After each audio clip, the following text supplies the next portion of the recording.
नमस्कार दोस्तों, आज एक और पारिवारिक कहानी में मैं आपका स्वागत करती हूँ। आज की कहानी है दादाजी की अनोखी वसीयत भाग 3। अगर आप इस कहानी का पहला और दूसरा भाग सुनना चाहते हैं तो उसका लिंक मैं आपको डिस्क्रिप्शन बॉक्स, एंड स्क्रीन और कार्ड तीनों जगह पर दे दूँगी और साथ में कमेंट बॉक्स में पिन भी कर दूँगी। आप वहाँ से भी जाकर सुन सकते हैं। और तुमको यह किस बात से लगता है? भगवान दास जी ने पूछा। क्योंकि वकील साहब के साथ आपने एक भी बैठक में मुझे शामिल नहीं किया और वह कल की आई विदेशी मैम जिसे आपने देखा भी नहीं है, वह आपकी मुख्य सलाहकार बन गई। कल्याण जी चिढ़कर बोले, ओ तो इसलिए तुमने अपने साथियों के साथ मिलकर प्रफुल्ल और निशा को मरवाने की योजना बना ली है ना? भगवान दास जी चिल्लाए। वाह, यही शिक्षा और संस्कार दिए थे मैंने तुमको। वह गुस्से से तमतमा रहे थे, जैसे जोर का बिजली का करंट लग गया हो। और कल्याण जी तो उछल ही गए। छी छी पापा जी, राम राम, ये आप क्या बोल रहे हैं? इतना घिनौना काम यदि मैंने सपने में भी सोचा भी होता तो क्या मैं यहाँ होता? कल्याण जी और संभव जी में बहुत बहस हुई, जिसे शांत किया कामिनी के दामाद एसीपी चयन ने। उसने कहा, बड़े नाना जी, आप पहले पूरी बात बताएं कि आखिर आपको कैसे पता चला कि भारत में किसी की ऐसी भी योजना हो सकती है। तब भगवान दास जी ने उनके अति विशिष्ट जासूस से फ़ोन पर हुई बात की रिकॉर्डिंग सुना दी, जिसमें साफ साफ सुनाई दे रहा था कि दिल्ली के अंतर्राष्ट्रीय हवाई अड्डे पर निशा व प्रफुल्ल पर या तो हमला होगा या उनका अपहरण।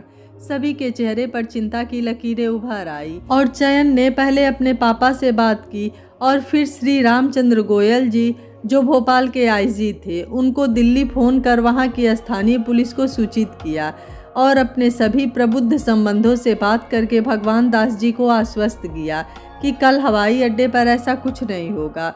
गर्ग मेंशन में रात भर किसी को भी नींद नहीं आई। सभी ने बहुत बार प्रफुल्ल को फ़ोन लगाया पर किसी को भी उसका कोई जवाब नहीं मिल रहा था। संभव जी और मनिका की तो हालत खराब हो गई थी। तब भगवान दास जी ने भगवती जी को संभव जी के कमरे में भेजा और उन दोनों को समझाया कि दोनों बच्चे जहाँ भी हैं सुरक्षित हैं। संभव जी ने अपने पापा जी से बहुत पूछा पर भगवान दास जी ने कहा कि सही समय आने पर ही वह बताएंगे। संभव जी जानते थे भगवान दास जी से कुछ भी जानकारी आसानी से मिलेगी नहीं। उन्होंने बहुत लोगों को फ़ोन लगाया पर किसी से कुछ भी जानकारी नहीं मिल सकी। उन्होंने लंदन भी निशा के डैड को फ़ोन लगाया पर वहां उनकी सचिव ने फ़ोन उठाया और बताया कि वह तो बहुत दिनों से बाहर ही हैं। कल कुछ समय के लिए आए थे पर उसकी जानकारी उसे भी नहीं है क्योंकि वह कुछ गुप्त ही मिशन था। मनिका तो रो रो कर बेहोश हो रही थी। तब उसे नींद का इंजेक्शन देकर सुला दिया। सभी बहुत हताश हो रहे थे कि तभी केतकी के फ़ोन पर उसकी सहेली इंदू का फ़ोन आया। उसने बताया कि आज सुबह से ही तेरे जीजा जी और ऋषिभा घर नहीं आए हैं।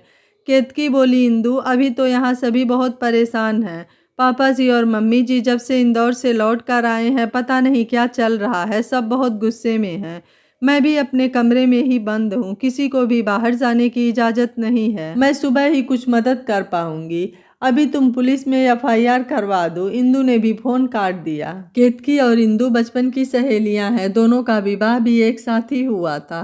केतकी इंदौर के नामी भवन निर्माण कंपनी कंसल कंस्ट्रक्शन के मालिक दीपक जी के सबसे छोटे बेटे रौनक जी से विवाह बंधन में बंधी है। रौनक जी भी अपने पापा के साथ भवन निर्माण का कार्य संभालते हैं। इंदू का विवाह नामी कार शोरूम के मालिक अनुज वर्मा जी के साथ हुआ है। रौनक जी और अनुज जी भी मित्र हैं पर केतकी और इंदू की दोस्ती बहुत गहरी है। इंदू केतकी से बड़ी है इसलिए केतकी अनुज को जीजा जी कहती है। केतकी के एक ही बेटी है परंतु इंदू के 3 बच्चे हैं जिसमें ऋषिभा सबसे छोटी है। ऋषिभा भी इंदौर के इसी विद्यालय में पढ़ी है जहां प्रफुल्ल पढ़ा है, पर ऋषिभा प्रफुल्ल से 1 वर्ष जूनियर थी। पर उस विद्यालय में जब शिक्षा विनिमय कार्यक्रम होते थे तब हर कक्षा के विद्यार्थियों को सम्मानित किया जाता था। ऋषिभा का आकर्षण प्रफुल्ल के प्रति कब बढ़ गया उसे पता ही नहीं चला। उसने बहुत बार प्रफुल्ल से कहा भी कि वह उसे पसंद करती है पर प्रफुल्ल ने कभी ध्यान नहीं दिया। प्रफुल्ल का संस्कारी मन भारतीय छवि की लड़की ढूंढता था और ऋषिभा सबसे छोटी थी तो लाड प्यार में बिगड़कर झूठी विदेशी शान में छोटी उम्र से ही पब्स, हुक्का, कैफे आदि जैसे सभी तरह के शौक रखना अपनी शान समझती थी। प्रफुल्ल लंदन पढ़ने गया तब अनुज जी ऋषिभा को भी लंदन भेजना चाहते थे, परंतु वहां के विश्वविद्यालय में प्रवेश लायक नंबर नहीं आने के कारण ऋषिभा ने पूना के सिम्बायोसिस विश्वविद्यालय से MBA किया और एक बहुराष्ट्रीय कंपनी में काम करने लगी। पर वह प्रफुल्ल को कभी भूल नहीं पाई थी और उसे पाने का जुनून इतना बढ़ गया कि जब उसे पता चला कि प्रफुल्ल भारतीय मूल की निशा से विवाह कर रहा है तो उसने बहुत हंगामा किया। अपनी इकलौती बेटी को इस तरह परेशान देखकर अनुज जी ने भगवान दास जी से बात की। भगवान दास जी ने प्रफुल्ल को बहुत मनाने की कोशिश की। तब प्रफुल्ल ने बस इतना ही कहा, दादाजी, निशा और रिमिशा में ज़मीन आसमान का अंतर है। वह भारत में रहकर भी विदेशी विचारधारा को मानती है और निशा उसके विपरीत लंदन में रहकर भी हमारी संस्कृति संस्कारों को अपनाकर उसका पालन भी करती है। इधर कारों के पुराने पार्ट्स के व्यवसाय में अनुज जी भगवान दास जी के साथ जुड़े थे तो उन्हें लगता था कि वह कभी भी इसका फायदा उठा लेंगे। वह प्रफुल्ल पर भी बहुत दबाव बनाते थे, परंतु प्रफुल्ल किसी के दबाव में आने वाला युवक नहीं था। इसी कारण उसने इस बात पर कभी ध्यान नहीं दिया था कि एक दिन उसे इस बात का इतना खतरनाक अंजाम सहन करना होगा। परिवार के दबाव के बाद भी प्रफुल्ल ने निशा से विवाह के लिए परिजनों को राजी कर ही लिया था और वहीं लंदन में उससे विवाह भी कर लिया था। उसे ऋषिभा के व्यवहार पर कुछ शंका तो लंदन में ही हो गई थी जब ऋषिभा का अचानक फ़ोन आया था। उसने कहा था, पापा ने तुम्हारे स्वागत का अच्छा इंतजाम किया है, बस तुम दोनों आओ भारत। और प्रफुल्ल जब तक उससे उसकी बात का अर्थ पूछता तब तक ऋषिभा ने फ़ोन काट दिया था। तब तो प्रफुल्ल को समझ नहीं आया था। वह यही समझ रहा था कि उसके भारत पर कुछ गुप्तचर और एजेंट जो उसे बार बार बोल रहे थे कि वह चुपके से ही भारत आए, उसके आने के बारे में किसी को भी पता न चले, तो वह इसलिए कि वह दादाजी के उत्तराधिकारी के लिए सबसे प्रबल दावेदार है।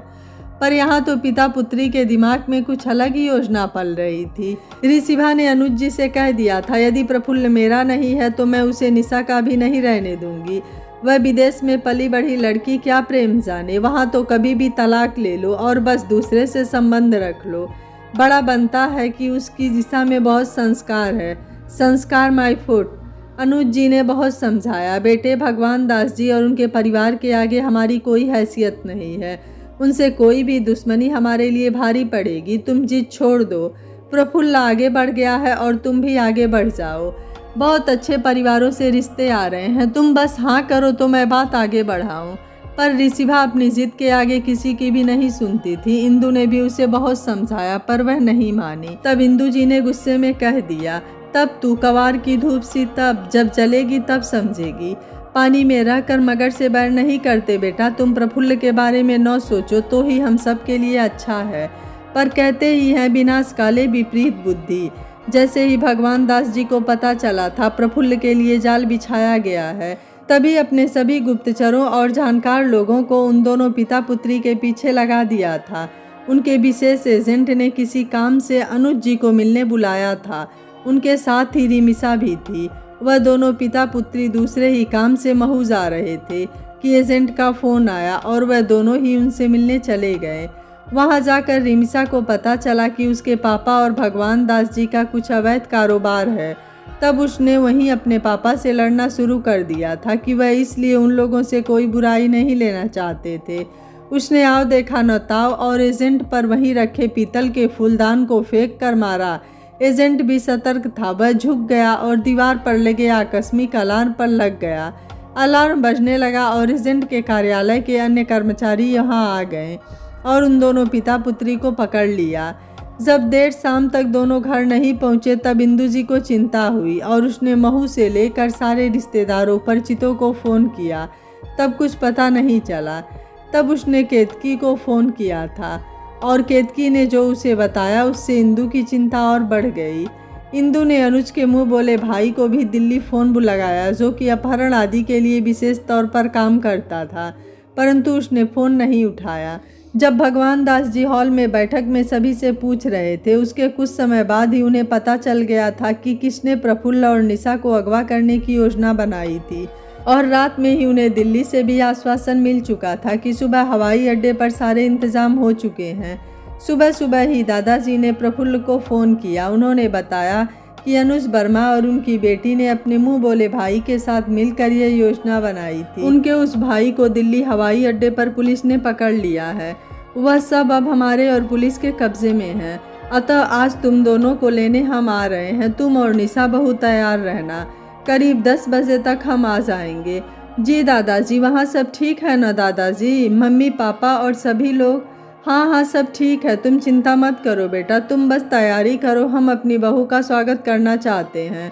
प्रफुल्ल बोला, दादाजी मैं चाहता हूँ आप उन दोनों को छोड़ दीजिए और आपके जन्मदिन वाले दिन उनको सम्मान से बुलाइए ताकि वह घमंडी लड़की देख सके कि उसमें और निशा में कितना अंतर है।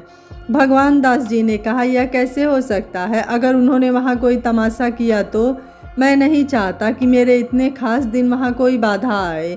प्रफुल्ल बोला, बस आप निश्चिंत रहिए, समारोह में कोई कुछ नहीं कर पाएगा। मैंने सारी व्यवस्था बहुत अच्छे से संभाल ली है, आप बस मेरी बात मान लीजिए। भगवान दास जी ने कहा, ठीक है, और अपने एजेंट को फ़ोन कर समझा दिया कि दोनों पिता पुत्री को छोड़ दो और उनको यह पता नहीं लगने देना कि हमने ही तुम्हें यह सब करने को कहा है।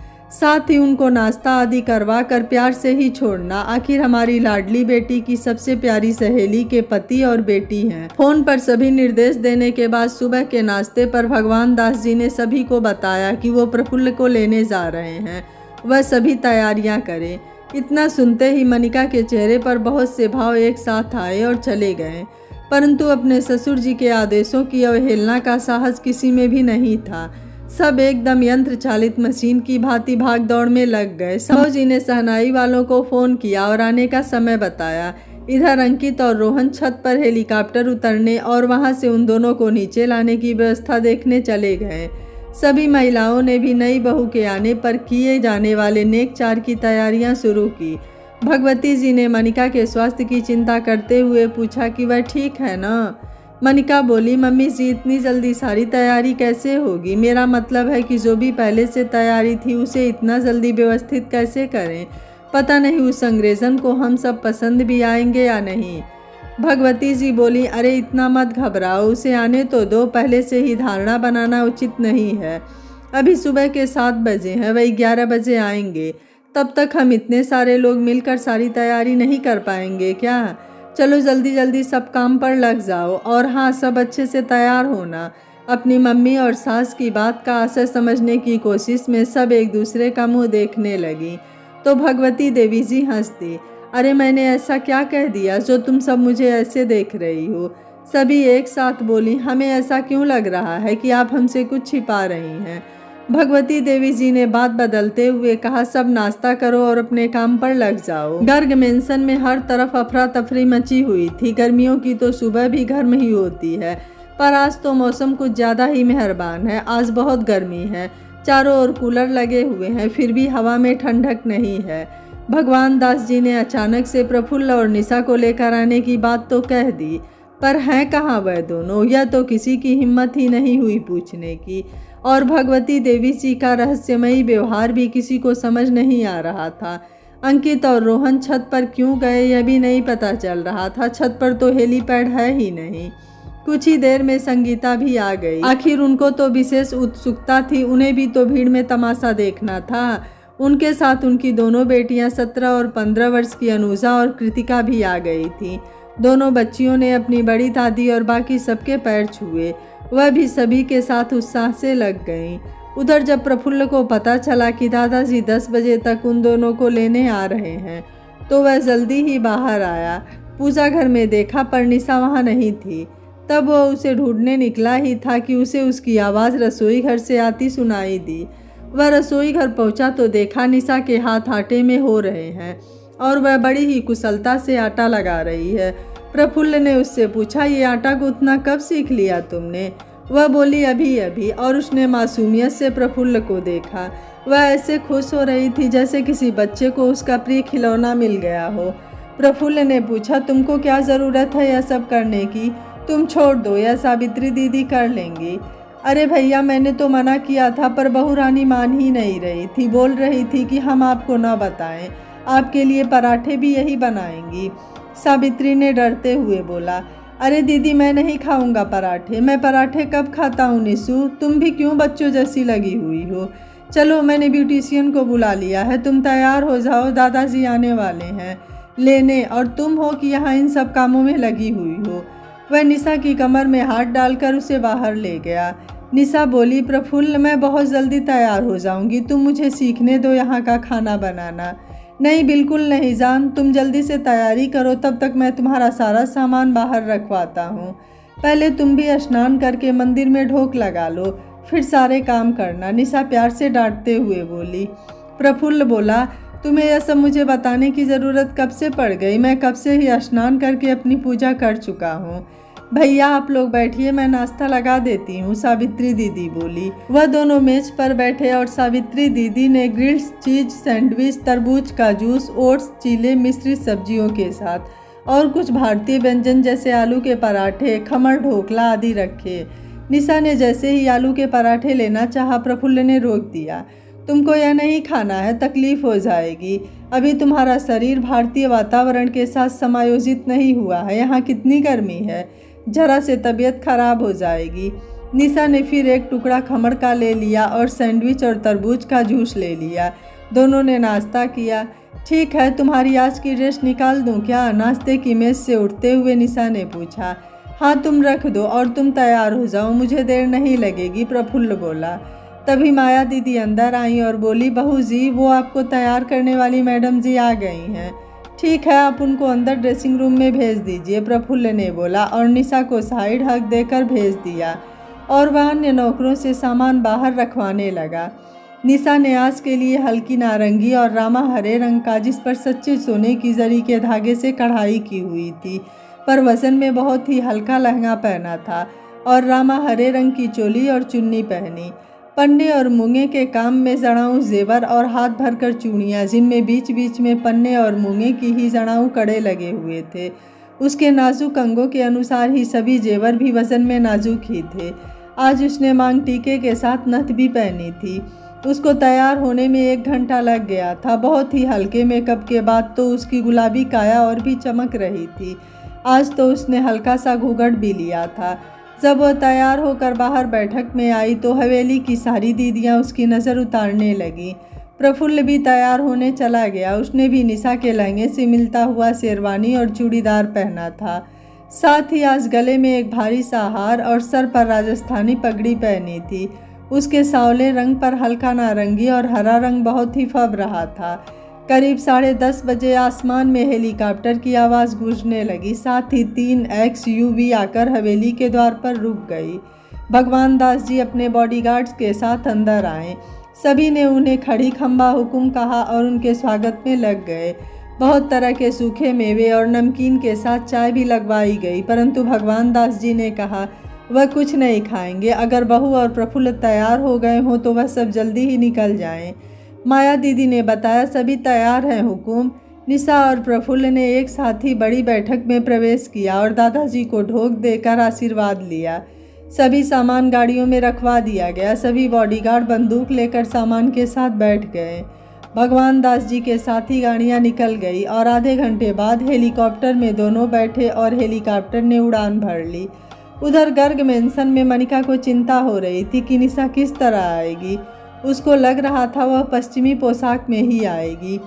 उसने कमरे में भगवती जी को कुछ नए लहंगे के सेट और जेवर दिखाते हुए पूछा, बई इनमें से कई पहरावे लाड़ी ने? भगवती जी बोली, कोई नहीं, आवेगी तो देख लीजो।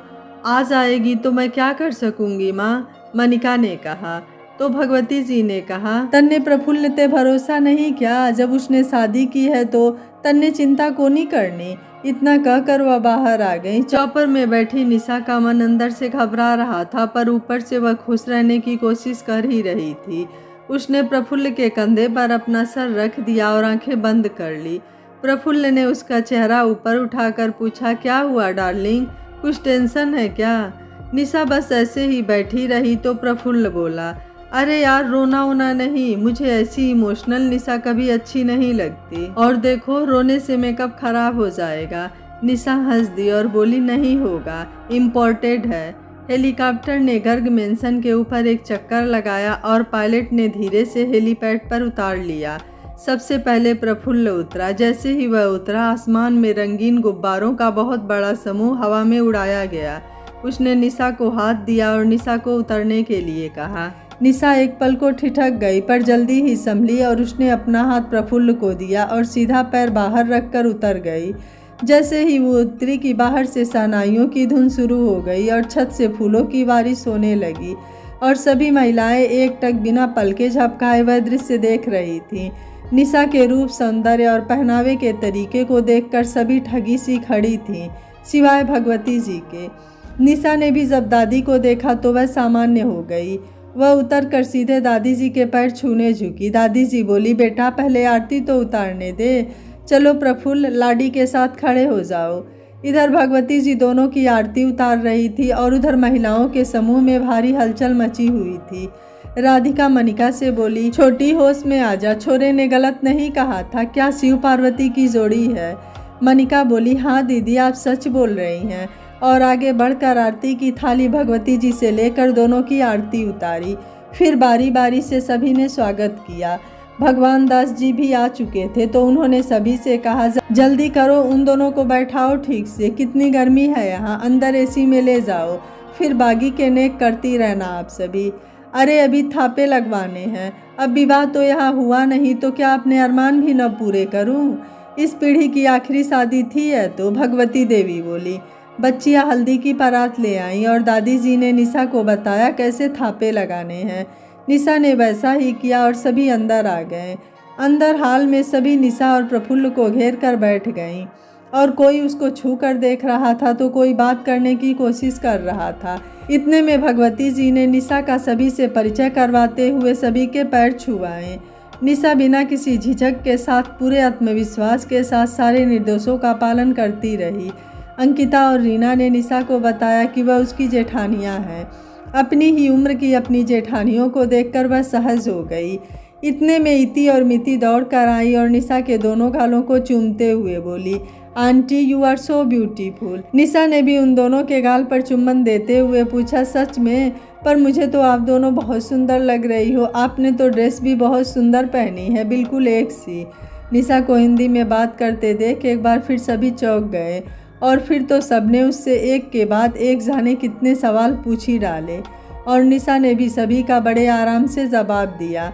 निशा सभी को पसंद आई है यह जानकर 3 लोगों ने राहत की सांस ली, प्रफुल्ल, भगवती जी और भगवान दास जी। दोपहर के भोजन का समय हो गया था और अंदर भोजन भी तैयार था, पर प्रफुल्ल को निशा के लिए बिल्कुल सादा खाना चाहिए था। उसने रसोई में जाकर अपनी माँ से पूछा, खाने में क्या बनवाया है? सब मनिका ने बनाया, दाल बाटी चूरमा और कढ़ी चावल गट्टे की सब्जी। प्रफुल्ल तो बिफर ही गया और बोला, मम्मी इतनी गर्मी में कौन खाता है यह सब? मनिका बोली, बेटा हम राजस्थानियों में तो तुम 12 महीने यही खाते हैं, अब तुम ठहरे विदेशी, तुम बता दो तो वही बनवा देते हैं। प्रफुल्ल बोला, मैं और निशा तो फीका ही खाएंगे, आप ऐसा करिए पनीर के साथ मिश्रित सब्जियों की एक सब्जी बनवा कर या तो पिज्ज़ा बनवा दे या सैंडविच, और केक भी खा सकती है ये। शंभू जी जो किसी काम से रसोई में ही आ रहे थे, उन्होंने माँ बेटे की बातें सुनी तो बोले, बेटा हम भी इतने नादान नहीं हैं, हमें मालूम है हमारा बेटा और बहू विदेश से आ रहे हैं, हमने भी सारी व्यवस्था करवा दी है, तुम और बहू अपने कमरे में जाओ, खाना वहीं भिजवा देते हैं। प्रफुल्ल बाहर हाल में आया और निशा को अपने कमरे में ले गया। प्रफुल्ल निशा के साथ मध्यम तल पर बने अपने कमरे में आया। जैसे ही कमरे के अंदर आया उसने देखा कमरे का पूरा फर्नीचर और आंतरिक सज्जा बिल्कुल नए रूप से की गई है। सब कुछ सफ़ेद रंग का हो गया है, उसका पलंग भी बदल दिया गया है। सागवान की लकड़ी पर नक्काशी का बहुत ही सुंदर काम किया गया था। निशा ने भी जब कमरा देखा तो बड़ी शांति का अनुभव हुआ। वह दोनों बैठे ही थे कि दरवाजे पर दस्तक हुई। प्रफुल्ल ने दरवाज़ा खोला तो उनका खाना आ चुका था। निशा चाहती थी पहले वह सारा मेकअप और भारी कपड़े बदल ले ताकि आराम से खाना खा सके, पर प्रफुल्ल ने बताया अभी उसका सामान ऊपर से आया नहीं है। फिर उसे याद आया कि यहाँ कमरे में उसने निशा के लिए एक नई वार्डरोब का आदेश दिया था। उसने वही खोला तो उसमें बहुत ही सुंदर साड़ियाँ आदि थी। निशा ने मुस्कुराते हुए उनमें से ही एक साड़ी का सेट निकाल लिया और जल्दी ही ड्रेसिंग रूम से बदल कर आ गई। साड़ी पहनने में उसे थोड़ी परेशानी आ रही थी, पर उसने किसी तरह पहन ही ली। उन दोनों ने खाना खाया। खाने के बाद निशा बोली, प्रफुल्ल आपने अच्छा नहीं किया। प्रफुल्ल चौंका और बोला, क्या अच्छा नहीं किया? निशा बोली, आते ही माँ को खाने के लिए कितना सुना दिया आपने। अरे यार, तुमको पता भी है जितना शुद्ध घी या मक्खन तुमने अपने जीवन में नहीं खाया होगा उतना तो यहाँ एक बाटी में डाल दिया जाता है। अभी तुम्हारा शरीर यहाँ की जलवायु के साथ समायोजित नहीं हुआ है। अब कोई बहस नहीं, मेरे से पूछे बिना तुम कुछ नहीं खाओगी बस। वैसे मैंने कभी भी तुम्हें किसी बात के लिए बाध्य नहीं किया है, पर यह बात तुमको मेरी माननी ही होगी। खाना खाकर प्रफुल्ल सो गया और निशा को लेने अंकिता और रीना आ गई। चलो निशा, सभी को मेहंदी लगवानी है, अंकिता बोली। पर मेरी साड़ी ठीक से बंधी नहीं है, निशा सकुचाती हुई बोली। उसे नहीं पता था कि वह अंकिता को क्या बोले। रीना उसके मन की बात समझ गई और बोली, तुम हम दोनों को दीदी बोल सकती हो। निशा मुस्कुरा दी, बोली ठीक है। अंकिता और रीना ने उसकी साड़ी अच्छे से बांध दी, फिर ज़रूरी गहने पहनाए, फिर उसे नीचे ले गईं। वहाँ एक बड़े से कमरे में घर की सभी महिलाएं मेहंदी लगवा रही थीं, साथ ही हंसी ठिठोली भी चल रही थी। लेकिन भगवती जी के चेहरे पर एक तनाव साफ दिखाई दे रहा था, आने वाले भविष्य की वसीयत को लेकर। कहीं वसीयत को लेकर इस हंसते खेलते परिवार में दरार न पड़ जाए। क्या भगवान दास जी प्रफुल्ल को ही अपना उत्तराधिकारी बनाएंगे? क्या भगवती जी का शक सही निकलेगा या फिर बच्चे अपने पिता की वसीयत का फैसला मान जाएंगे? वसीयत के खुलासे के लिए देखिए कहानी का चौथा और अंतिम भाग। अगर आप इस कहानी का चौथा भाग देखना चाहते हैं तो कमेंट में यस और नो ज़रूर लिखिएगा। वीडियो पसंद आया है तो वीडियो को लाइक, शेयर एंड चैनल को सब्सक्राइब कर लीजिएगा। Thank you for watching. मिलते हैं अगली कहानी में।